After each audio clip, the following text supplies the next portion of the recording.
Hi, my name is Tony Janolino.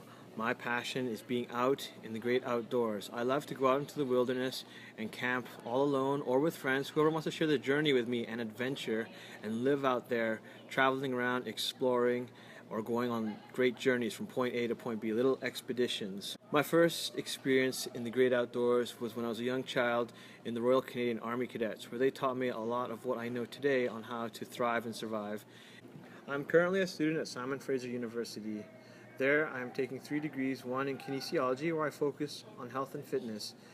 I'm really passionate about getting experience and meeting people, and that's the reason why I volunteer a lot at SFU University. I have staff positions with SFU Recreation in the intramurals department or the fitness center, or in promotions where we get to meet people and tell them all about how inclusive and diverse the SFU Recreation staff workplace is. I'm visually impaired, and in SFU Recreation, they step up and find ways to use what some might think of as my disabilities of not being able to see to their advantages. I guess much of my life has been spent being an ambassador for people in my situation. I end up in places and in settings or situations where people have never heard of a blind person doing that type of activity or that type of work, and so it is my task to prove that I can do it, or to convince them that there are ways to make it accessible in order for me to gain those opportunities.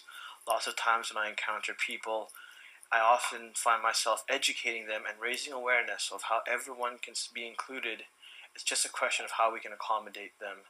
The C3 expedition is another way for me to do that and reach more people and show them what people like me can do in spite of our challenges, and how we can still do things even though we do it differently. I also like to go and travel, and the C3 expedition will be the perfect way for me to see Canada and learn more about the country I live in.